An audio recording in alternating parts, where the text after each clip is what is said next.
Hi, greetings, Field Tributes. Well, Young Adult April 2022 now continues on as we take a look at the Hunger Games film series. And of course, the first film in that series is The Hunger Games. So, let's take a look at it. The nation of Panem is divided in 12 districts, ruled from the capital. As punishment for a failed revolt, each district is forced to select 2 tributes, one boy and one girl between the ages of 12 and 18, to fight to the death in the annual Hunger Games until there was only one survivor. 16-year-old Katniss Everdeen in District 12 volunteers to take her younger sister Primrose's place in the 74th Hunger Games. She and fellow tribute Peeta Mellark are escorted to the capital by their chaperone Effie Trinket and mentor Hayman Shabernathy, the game's only living winner from District 12. Hayman stresses the importance of gaining sponsors, as they could provide potentially life-saving gifts during the games. While training, Katniss observes the careers, Marvel, Glimmer, Cato, and Clove, volunteers from the wealthy districts 1 and 2 who have trained for the games from an early age. During a televised interview with Caesar Flickerman, Peeta expresses his love for Katniss, which she initially sees as an attempt to attract sponsors. She later learns his mission is genuine. At the start of the games, Katniss grabs some of the supplies placed around the cornucopia, a structure the starting point, and narrowly escapes death. Half of the 24 tributes die in the initial melee, and only 11, including all 4 careers, survive the first day. Katniss tries to stay away from the others, but Seneca Crane, the head game maker, triggers a forest fire to drive her towards them. She runs into the careers, with whom Peeta has seemingly allied, and flees up a tree. Peeta advises the careers to wait her out. The next morning, Katniss notices Rue, District 11's young female tribute, hiding in an adjacent tree.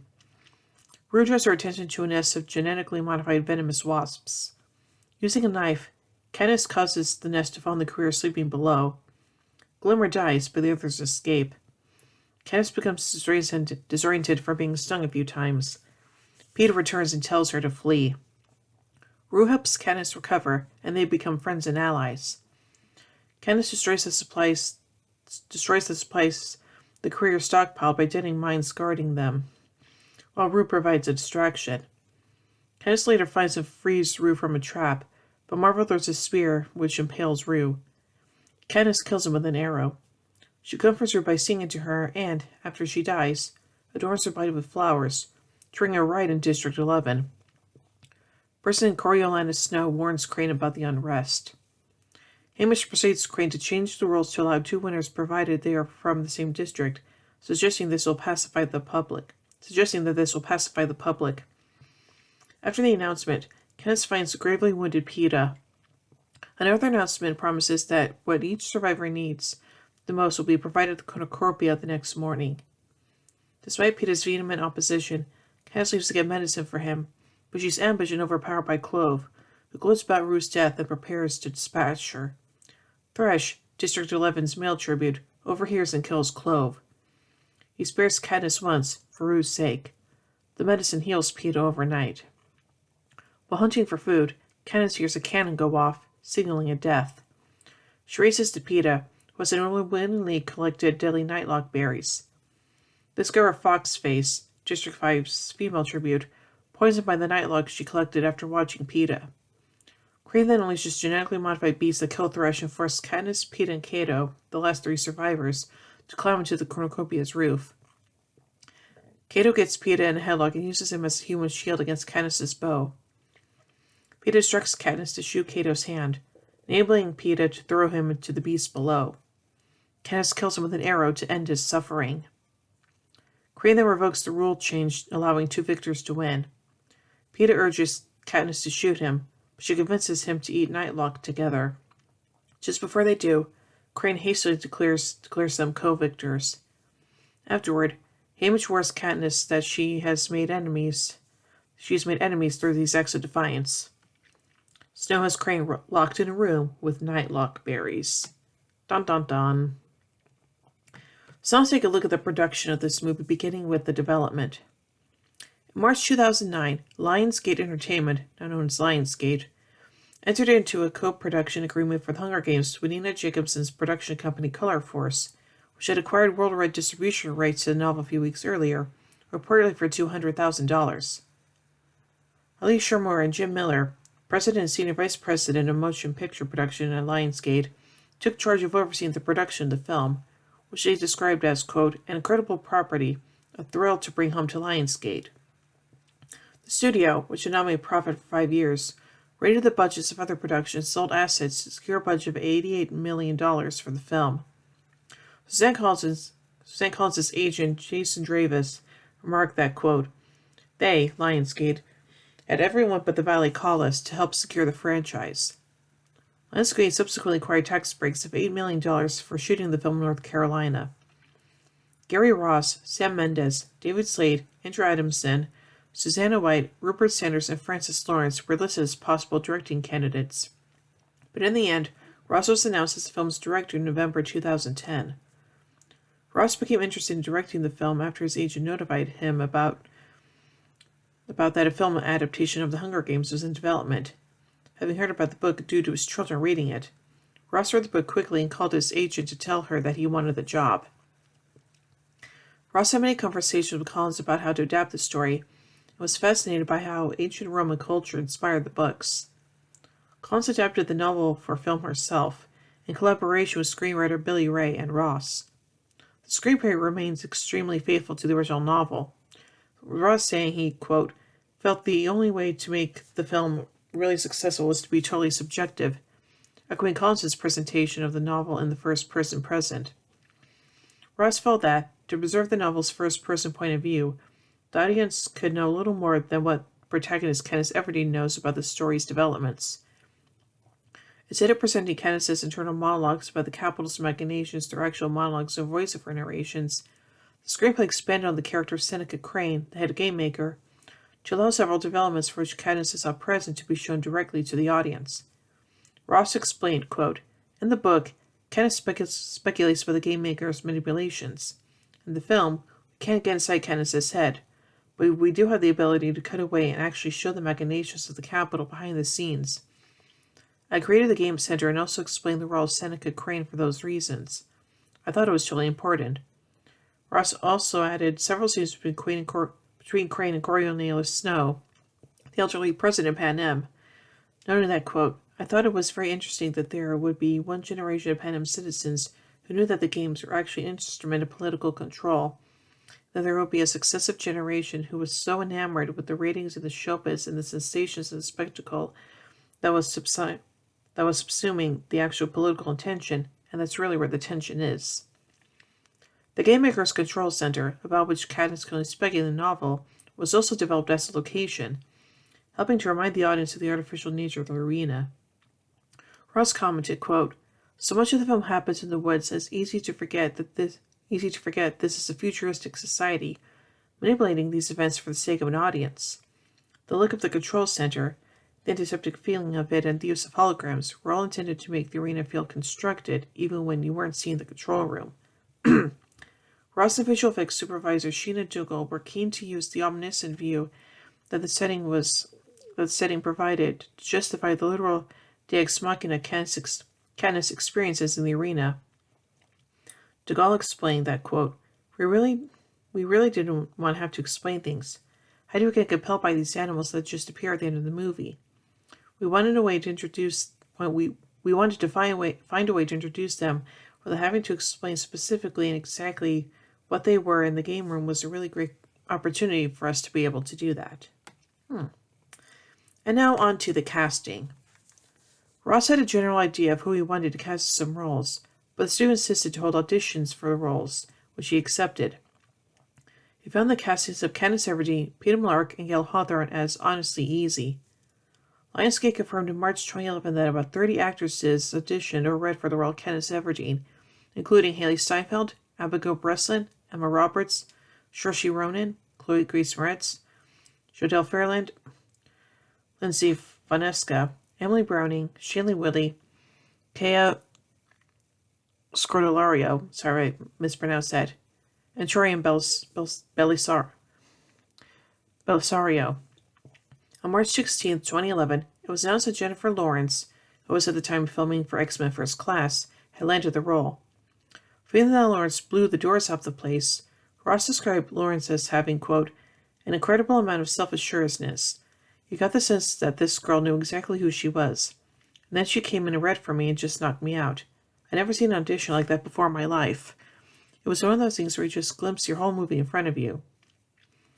Though Lawrence was 20 when filming began, 4 years older than the character, Collins said that the role demanded a certain maturity and power, and said she would rather have the actress be older than younger. She added that Lawrence was the, quote, only one who truly captured the character that I wrote in the book, and said that she had every essential quality necessary to play Katniss. Lawrence, a fan of the books, was originally intimidated by the size of the production and took 3 days to accept the role. Excuse me. Contenders for the role of Peeta other than Josh Hutcherson included Alexander Ludwig, Hunter Parrish, Lucas Till, and Evan Peters. Ross felt that Hutcherson was a pitch perfect. Other actors considered for Gale Hawthorne included David Henry, Drew Roy, and Robbie Amell before Liam Hemsworth was cast. In April 2011, John C. Reilly was in talks with Lionsgate to portray Hamish Abernathy. The following month, Lionsgate announced that the role had gone to Oscar nominee Woody Harrelson. Harrelson initially passed on the role, but Ross calls him up and convinced him to accept the role. The casting Grammy winner Lenny Kravitz as Cinna, Oscar nominee Stanley Tucci as Caesar Flickerman, and Toby Jones as Claudius Templesmith soon followed. Tucci and Ross had previously worked together in the tale of Despero, leading Tucci to immediately accept the role of Flickerman when Ross offered it to him at an Italian restaurant of New York City during New Year's Eve. Multiple Golden Globe Award winner Donald Sutherland was cast as President Coriolanus Snow in late May 2011. Following his casting, Sutherland wrote Ross a letter explaining to him how much his role meant in the narrative, which inspired Ross to let him to incorporate some of Sutherland's suggestions to Snow's scenes in the film. And now on to the actual filming. Fireman's Fund Insurance Company insured the production, but as part of the underwriting process, insisted on a thorough risk analysis of hazards as diverse as wayward arrows, poison ivy, bears, bugs, and a chase across fast-running water. Lawrence dyed her naturally blonde hair dark for the part of Katniss. Other stars who dyed their hair for the movie included Josh Hutcherson as Peeta and Liam Hemsworth as Gale. Lawrence also underwent extensive training against shape for the role, including archery, rocketry, climbing, combat, running, parkour, and yoga. On the last day of her 6-week training phase, she had an accident in which she hit a wall while running at full speed, but was not seriously injured. Lionsgate hired Olympic bronze medal archer Katuna Lorik to teach Lawrence how to shoot. With an initial budget of $75 million, principal photography began near Brevet in Transylvania County in western North Carolina in May 2011, and concluded on September 15, 2011, with the final budget reported as between $90 and $100 million, reduced to $78 million after subsidies. Steven Soderbergh served as a second unit director and filmed much of the District 11 riot scene. The movie was shot in film as opposed to digital, due in part to the tightness of the schedule.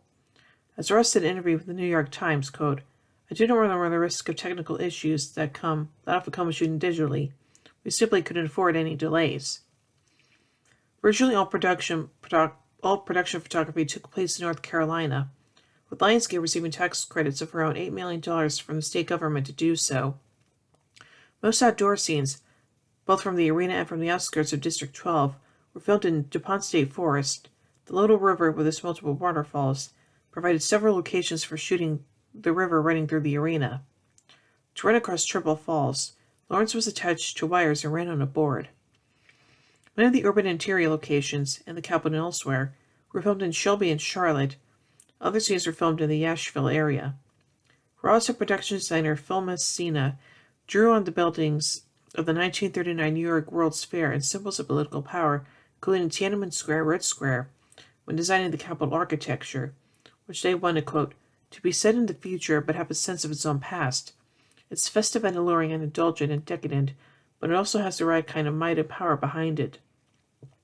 For Katniss's neighborhood in District 12, the production team used Henry River Mill Village, an abandoned mill town, which Ross said, quote, just worked perfectly for the movie to invoke the scene.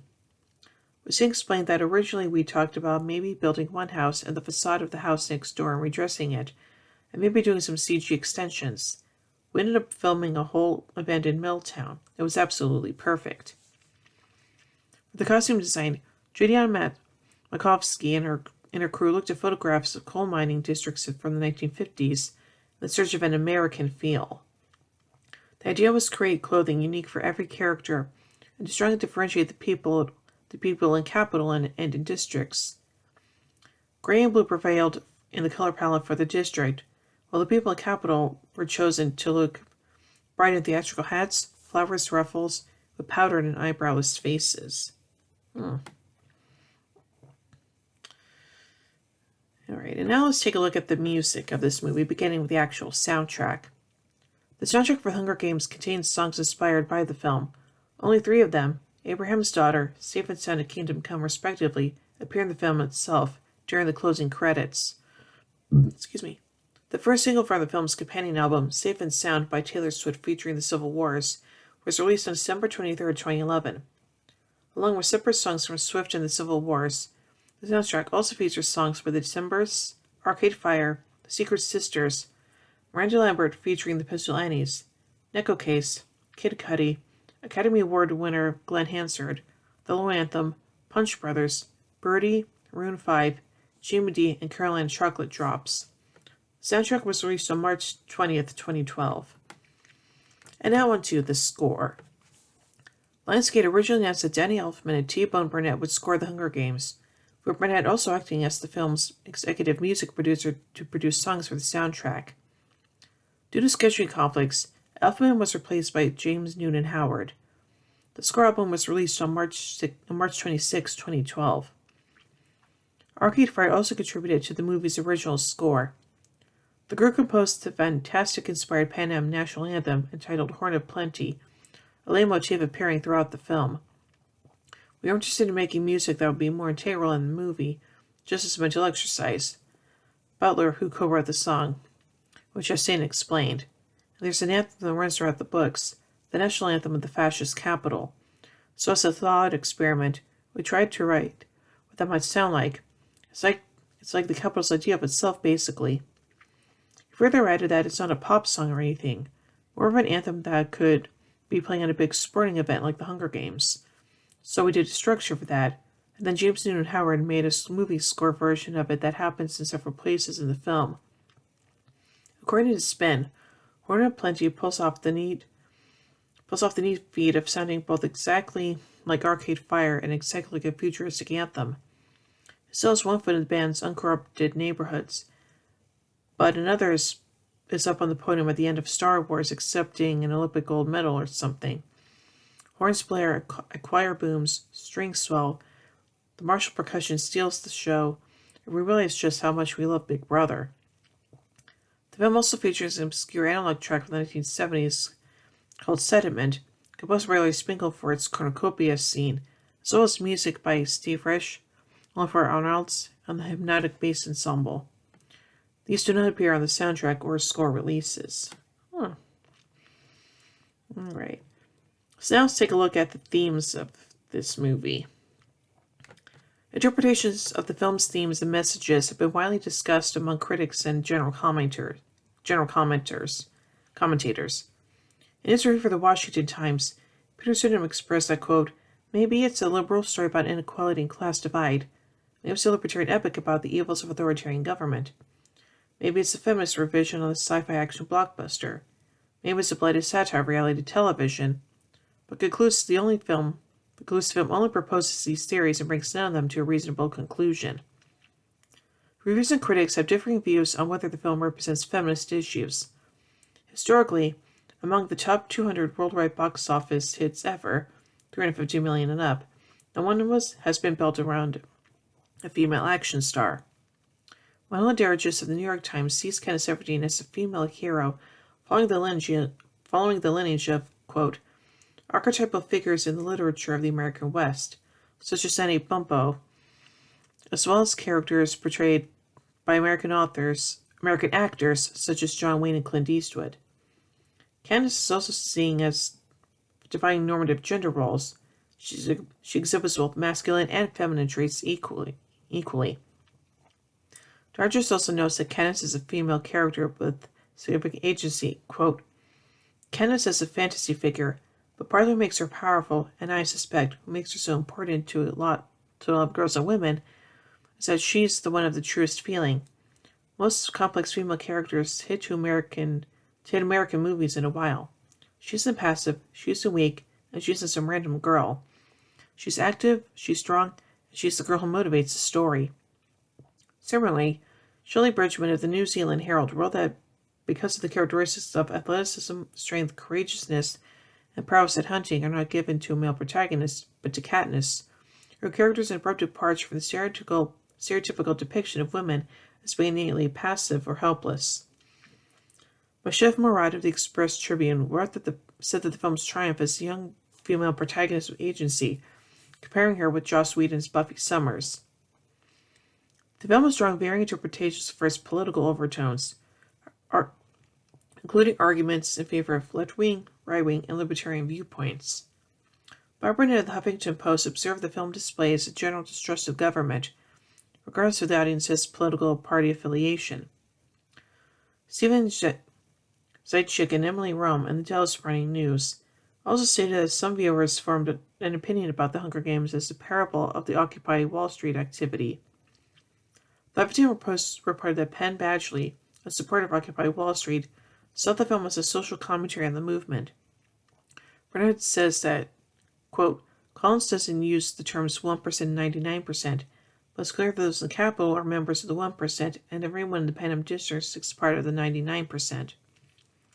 Stephen Zaitchik and Emily Rome in the Los Angeles Times and the Dallas Morning News reported that, among other disparate interpretations, some viewers saw the Hunger Games as a Christian allegory.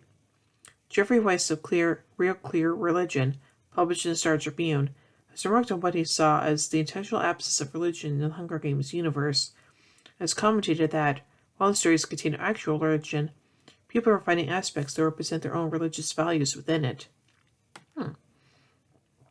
And now let's take a look at Battle Royale and other precedents. Several critics compare the Hunger Games unfavorably to Kinji Fukasaku's Japanese film Battle Royale. The novel had earlier faced criticism for its similarities to the novel Battle Royale by Konshun Takami.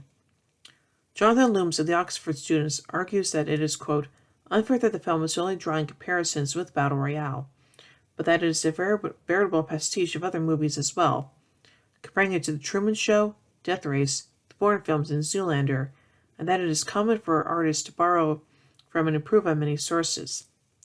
Quentin Tarantino has built his career on this principle.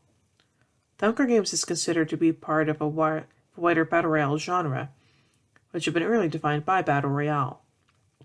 Prior to the Hunger Games, the Battle Royale genre was largely limited to Japan, where Battle Royale has its right of wave of manga, anime, and visual works, such as Gantz, Higurashi When They Cry, Future Diary, Batum, Zero Escape, and Danganronpa. Wheeler Winston Dixon, a film professor at the University of Nebraska-Lincoln, lists several precedents: Battle Royale, Jackson's The Lottery, William Golding's Lord of the Flies, Metropolis, Blade Runner, Death Race 2000, and George Orwell's 1984. Manuela Dargis in the New York Times compares it to Battle Royale, Ender's Game, and Twilight, but contrasts Hunger Games in terms of how exciting female protagonist Katniss rescues herself with resourcefulness, grits, and true aim.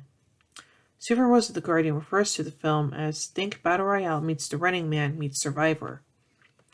Charles McGrath, writing for the New York Times, said that the film will remind viewers of the television series Survivor, a little of The Bachelorette, and of the short story The Lottery by Shirley Jackson, published in 1984 by The New Yorker. It reminded another Salon of the 1932 film The Most Dangerous Game. The Hunger Games has also been conceptually compared to Robert Sheckley's 1953 short story Seventh Victim and his 1965 Italian film adaptation by Leo Petri, The 10th Victim, as the story and film feature a government-endorsed television, in the film's case, Big Hunt, featuring contestants from around the world acting as hunters and victims. Writing on The Atlantic, Giovanni Marti made a list of touchstones the film alludes to, from ancient Greek, Roman, and Egyptian civilizations, to modern references such as the Great Depression, the Vietnam and Iraq Wars, and reality television. For her part, author Collins cites the myths of Theseus, reality television, and coverage of the Iraq War as her inspiration. And now finally let's take a look at some controversies. First off, race and ethnicity. During the film's opening weekend, controversial statements about various members of the cast arose, sparking open dialogue about issues of racism, sexism, and unrealistic body image. Comparisons were also made between the Hunger Games' premise of children killing each other and the child soldiers of Lord's Resistance Army led by Joseph Kony. In a Jezebel article published March 26, 2012, Dodai Stewart reported that several users on Twitter posted racist tweets criticizing the portrayals of Rue, Thresh, and Senna by African American actors. In a 2011 interview with Entertainment Weekly, Collins stated that while she did not have any ethnic background in mind for lead characters Katniss and Gale, because the book is written, quote, in a time period where hundreds of years have passed and there will be a lot of ethnic mixing. She explains, quote, there are some characters in the book who are more specifically described, and states that both Rue and Thresh are African American. Lyneka Little of the Wall Street Journal states that although it is easy to find bigoted or offensive postings online, quote, the racist Hunger Games tweets, because they are so shockingly ignorant even by the standards of the fringes of the internet, have kicked up a storm. Fahima Hogg of the Washington Post, Bim Adewani of The Guardian, and Christopher Rosen of the Huffington Post all reiterate the fact that Rue and Thresh are described in the Hunger Games as having dark brown skin, as well as Collins' assertion that they were intended to be depicted as African Americans. Adewani remarked that, quote, it comes to this. If the casting of Rue, Thresh, and Senna has left you bewildered and upset, consider two things. One, you may be racist. Congrats. Two, you definitely like basic reading comprehension. Mazel tov. Eric Kane of Forbes saw the controversy as a way to appreciate the value of free speech. He says about society may never be free of racism. Quote, racist comments made on Facebook and Twitter quickly become public record. Aggregations of these comments, like the Jezebel piece, expose people for what they are. Sure, many hide under the cloak of anonymity, but many others cannot or choose not to. And as the internet becomes more civilized, its denizens more accountable, this sort of thing carries more and more weight. Emanuel Stenberg responded to this controversy with the following statement, quote, as a fan of the books, I feel fortunate to be part of the Hunger Games family. It was an amazing experience. I'm proud of the film and my performance. I want to thank all my fans and the entire Hunger Games community for their support and loyalty. Deo Okaniwi was quoted as saying, quote, I think this is a lesson for people to think before they tweet, and it's sad. We can now see where society is today, but I try not to think about stuff like that.